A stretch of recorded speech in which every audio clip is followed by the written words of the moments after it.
अस्सलाम वालेकुम, कैसे हैं आप? उम्मीद है अच्छे होंगे।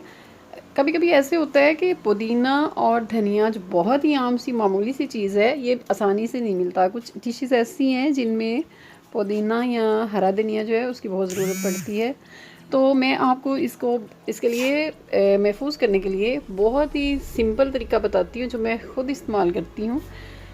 बाज़ औक़ात धनिया या पुदीना ज़रूरत से ज़्यादा आ जाता है। इस मौसम में धनिया और पुदीना वाफ़िर मिक़दार में आसानी से मिलता है, लेकिन कुछ अरसे बाद नहीं मिलेगा।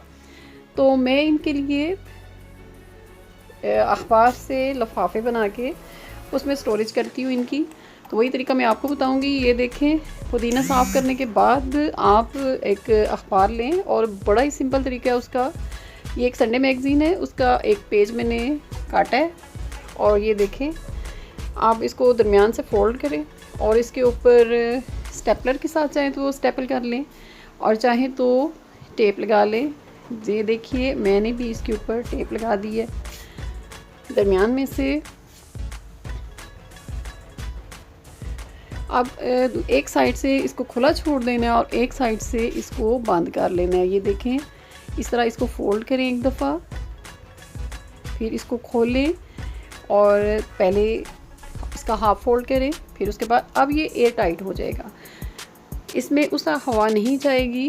ये मैंने पुदीने के लिए बनाया है। धनिया के लिए मैं हमेशा छोटे-छोटे बनाती हूँ लिफ़ाफ़े, ताकि क्योंकि वो थोड़ी मिक़दार के लिए चाहिए होता है।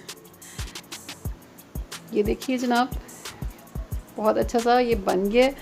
अब इसके अंदर ये जो साफ़ किया हुआ है पुदीना है, ये मैं इसमें डाल दूँगी और इसको सेव कर लेंगे।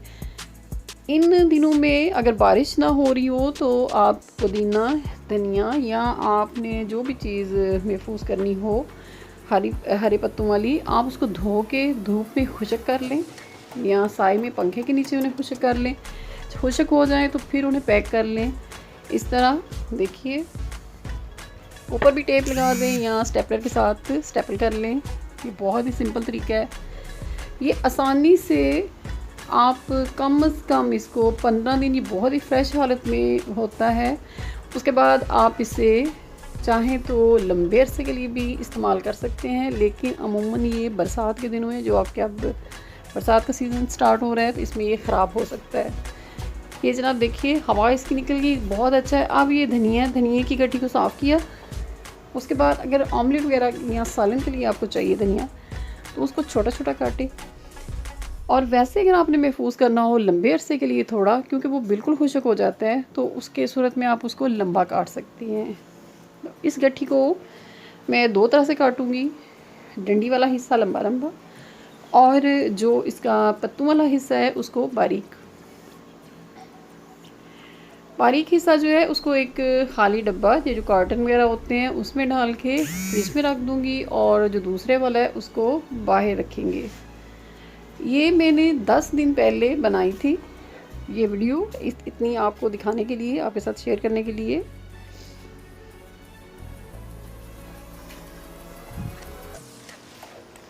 ये बारीक पत्तों वाला हिस्सा है, ये मैंने फ्रिज में रखना है, इसलिए इसको ऊपर से बंद नहीं किया, क्योंकि ये डिब्बे के अंदर रखूँगी। ये मेरे पास चाय की पत्ती का एक डिब्बा है जिसमें मैं इसको सेव करूँगी और इस डिब्बे समेत इसको मैं फ्रिज में रख दूँगी। फ्रिज में रखने से ये कम से कम 10 दिन तक बहुत अच्छी हालत में रहेगा। जब ज़रूरत पड़े दाल में डालने के लिए, सालन में डालने के लिए या ऑमलेट बनाने के लिए, अमूमन बच्चे या बड़े जो हैं वो इसके बगैर ऑमलेट नहीं खाते। और ये तीसरा, ये मैंने बाहर ही रखूँगी।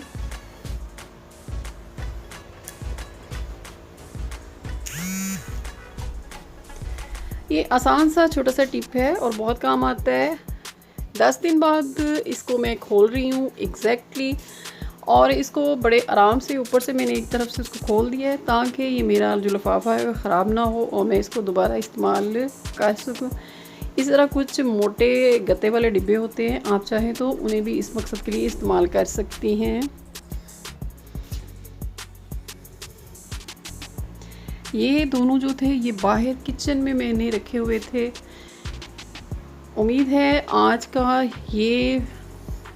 की ये वीडियो आपको पसंद आई होगी। मेरे चैनल को सब्सक्राइब करें, लाइक करें, शेयर करें। पुदीना और धनिया ये दोनों मैंने किचन में रखे हुए थे। ये रूम टेम्परेचर या किचन टेम्परेचर में ही खुशक हुए हैं। उम्मीद है मेरी आज की ये वीडियो आपको पसंद आई होगी और आपके लिए कारआमद होगी। अपनी दुआओं में याद रखिएगा। फिर मिलेंगे एक नई रेसिपी के साथ। तब तक के लिए अल्लाह हाफिज़।